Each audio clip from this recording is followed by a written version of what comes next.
செய்தான் அந்த கருத்த ஆதப்பன்? நமது ஜல்லிக்கட்டு காளையை பற்றி கேலியாக பேசினான். இந்த சீக்கு பிடித்த காளையா ஜல்லிக்கட்டு காளை என்கிறீர்கள்? இது தன்னை யாராவது பிடிக்க வந்தால் அவனை பார்த்தவுடனே மண்டியிட்டு படுத்து விடுமே என்றான். எங்கள் பாகனேரி ஜல்லிக்கட்டுக்கு உங்கள் காளை வந்திருந்தால் அது தன் கொம்பொடிந்து விழுந்து துடி துடித்து குற்றுயிரும் குலையுயிருமாக கொண்டு போக வேண்டிய நிலை ஏற்பட்டிருக்கும். பாகனேரிக்கு உங்கள் காலை வராததால் தான் இன்னும் தப்பித்துக் கொண்டிருக்கிறது என்றான்.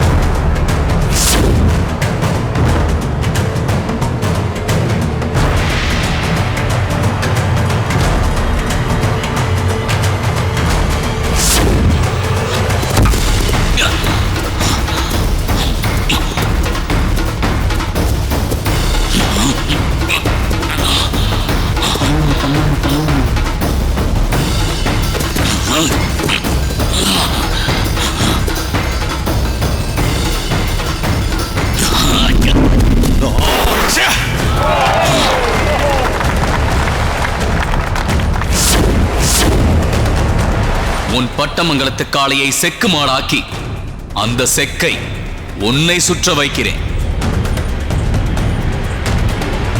தோற்ற காளையையும் அவமானப்பட்ட புலி உறங்கா புலியையும் செக்கில் கட்டி இழுக்கச் செய்யுங்கள். ஒழுங்கு மரியாதையாக என் மாமாவிடம் மன்னிப்பு கேள். பட்டமங்கலத்து காளையை சகல மரியாதையுடன் நீயே வந்து விட்டு போ. அதுதான் உனக்கும் நல்லது, உன் பாகனேரிக்கும் நல்லது. அப்படி செய்யவில்லை என்றால் உன் தலை குடுமியை அறுத்து என்றென்றும் நீ தலை குனிந்து நடக்கும்படி செய்து விடுவேன்.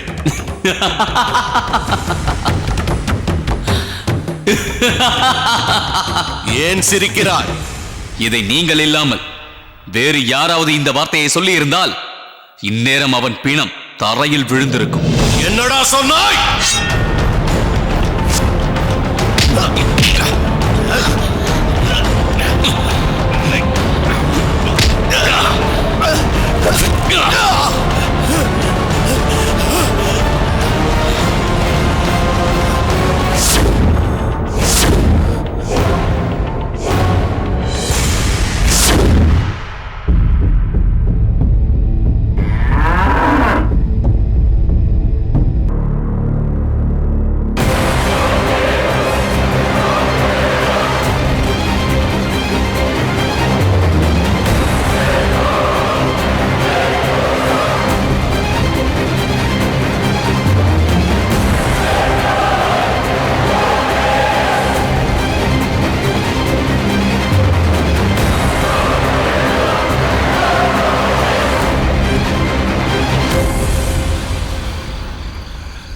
எவ்வளவு காலமாக உனக்கு தீனி போட்டு வளர்த்தேன்.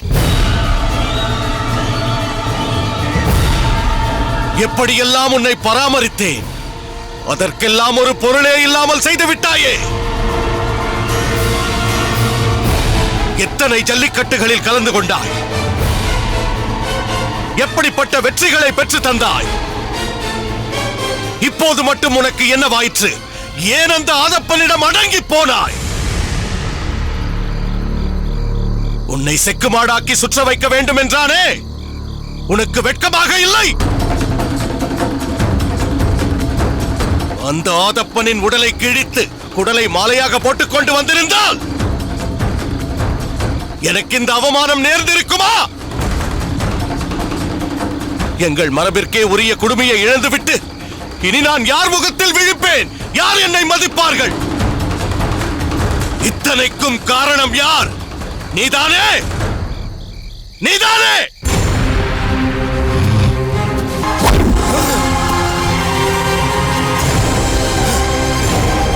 இப்படி போட்டு உன்னை அடிக்கிறேனே, உனக்கு கோபம் வரவில்லையா? எதற்காக அடிக்கிறேன் என்று புரியவில்லையா? உன்னால் ஏற்பட்ட அவமானத்திற்கு நீதான் பரிகாரம் செய்ய வேண்டும். வா, எந்த கொம்புகளை பயன்படுத்தி என் குல பெருமையை நிலைநாட்டாமல் போனாயோ அந்த கொம்புகளாலேயே என் குலத்திற்கு விளைந்த களங்கத்தை போக்கு. வா!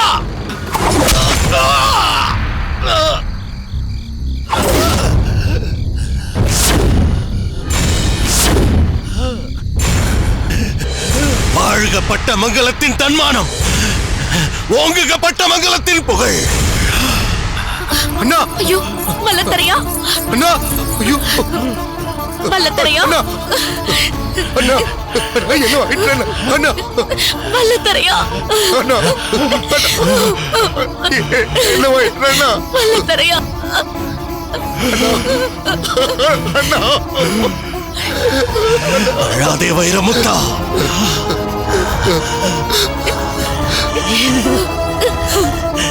மயிர் நீப்பின் வாழா கவரிமான அன்னார் உயிர் நீப்பர் மானம் வரில் மானம் காத்த கவரிமான் என்பதை உன் அண்ணன் நிரூபித்து விட்டேன். ஐயோ அண்ணா! மல்லத்தரையா! குடுமி அழிந்ததென்றால் நம் குலமானம் சிதைந்ததென்று என்னை அழித்துக் கொண்டேன். ஐயோ அண்ணா! மல்லத்தரையா! அண்ணா! அண்ணா! அண்ணா! என்ன ஆயிற்று அண்ணா? அண்ணா! தம்பி தம்பி, மானம் காத்த சீமை இது. பட்டமங்கலத்தின் மானத்தை காக்க தவறாதே. அண்ணா! அண்ணா! ஐயோ! அண்ணா! அண்ணா! மல்லத்தரையா! அண்ணா! ஐயோ அண்ணா! அண்ணா!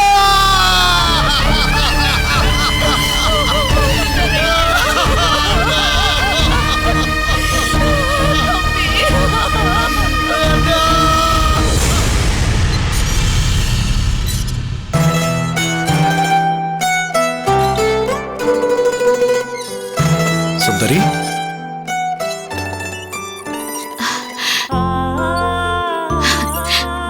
வாருங்கள் வாருங்கள். ஏன் அங்கே நின்று கொண்டிருக்கிறீர்கள்? வந்து அமருங்கள்.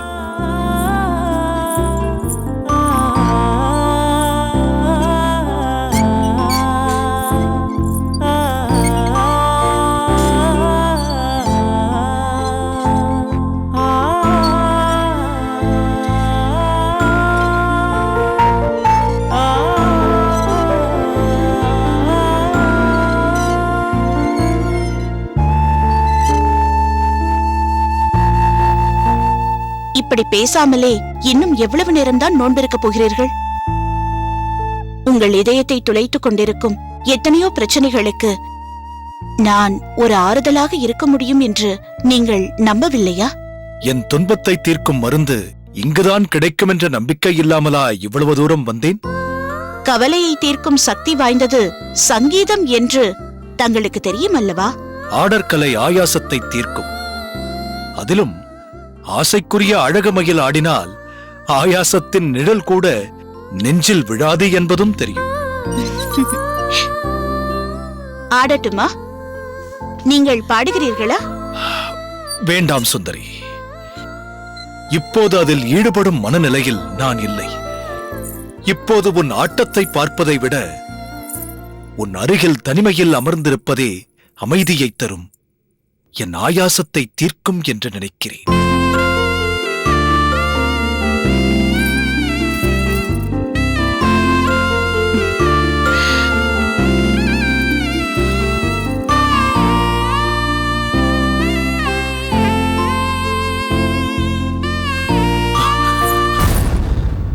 சுந்தரி, நாம் செய்து கொண்டுள்ள சபதத்தை மறந்துவிடக்கூடாது. மறக்க மாட்டேன். தங்களை மறக்க விடவும் மாட்டேன். சுந்தரி, அன்பே வடிவான உன்னை என் துணைவியாக பெற்றது நான் செய்த பாக்கியம். அப்படி சொல்லாதீர்கள். பண்பே வடிவான தங்களை கணவராக பெறும் பேரு எனக்கு கிடைத்திருக்கிறதே. ஆனாலும் நான் மேற்கொண்டுள்ள நிலை உன்னை சோதனைக்கு ஆளாக்கிவிட்டதோ என்ற வேதனை எனக்கு இருக்கிறது. அப்படி எதுவும் இல்லை. தாங்கள் ஏன் அப்படி நினைக்கிறீர்கள்? ஆடல் கலைக்கென்றே வாழ்வை அர்ப்பணித்துக் கொண்டவள் நீ. நான் உன் வாழ்வில் குறுக்கிடாமல் போயிருந்தால் அதுவே பிறவியின் பயன் என்று நீ வாழ்ந்திருப்பாய். நாம் மோதலில் சந்தித்தாலும் காதலில் முடிந்தது. முறைப்படி சீர்வரிசை அனுப்பிவிட்டு வந்தேன். ஆனால் என்ன? உன்னை மகிழ்விக்கும் வகையில் நான் நடந்து கொள்ளவில்லையே. இளமையில் கொடிய துன்பம் வறுமை என்பார்கள். அதைவிட கொடுமை இளமையின் தாகத்திற்கு மேகமாக இருந்து அதை தணிவிப்பதல்லவா? அதற்கு நான் உனக்கு இடம் தரவில்லையே. எனக்குள் ஒரு வட்டம் வரைந்து உன்னை அதற்குள் வர முடியாதபடி செய்து விட்டேனே. அதற்காக நான் சிறிதளவும் வருந்தவில்லை என்பதை எப்படி உங்களுக்கு புரிய வைப்பது என்பதுதான் தெரியவில்லை. இந்த பண்பில்தான் பெண்மை உயர்ந்து நிற்கிறது. தியாகத்தின் உருவம் பெண் என்பதற்கு நீயே உதாரணமாக விளங்குகிறாய்.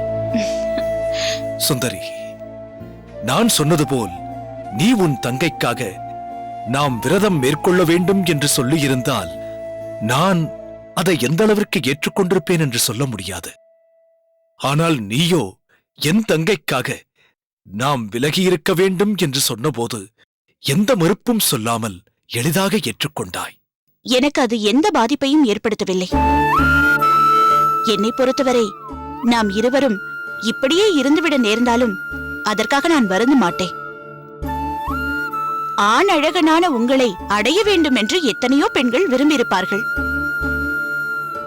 ஆனால் அந்த வாய்ப்பு எனக்கு கிடைத்தது. உங்கள் அருகே இருக்கும் பாக்கியம் எனக்கு கிடைத்திருக்கிறதே. உங்களை மணந்ததன் மூலம் பாகனேரிக்கு வந்து அம்பலக்காரணி என்ற பீடத்தில் அமர வேண்டும் என்ற எண்ணமெல்லாம் எனக்கில்லை. எப்போதும் இப்படியே உங்கள் அருகில் இருக்கும் பாக்கியம் எனக்கு கிடைத்தால் அதுவே எனக்கு போதும்.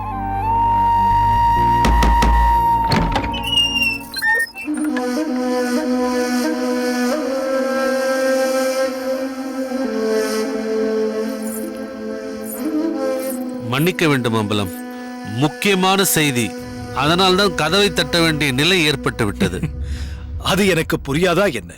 என்ன செய்தி சொல்லுங்கள். இந்த நேரத்தில் அதை சொல்வதற்கே தயக்கமாக இருக்கிறது.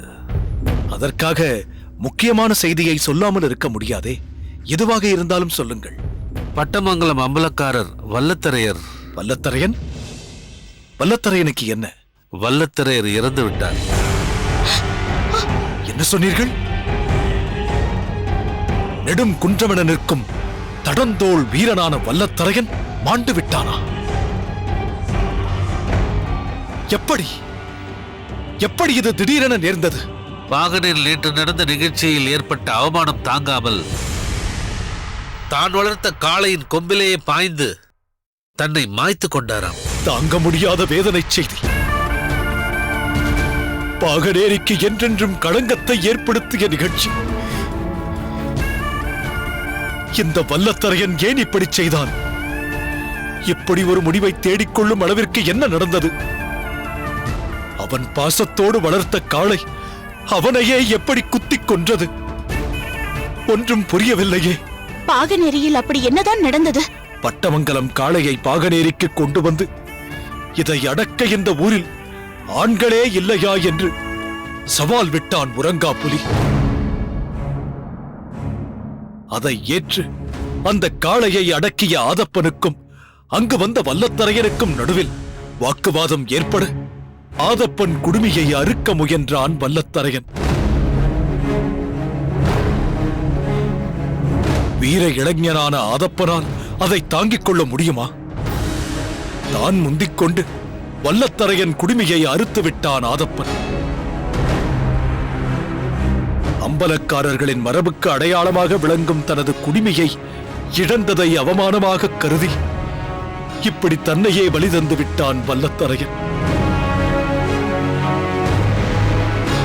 இதனால் என்னென்ன விளைவுகள் ஏற்படப் போகிறதோ?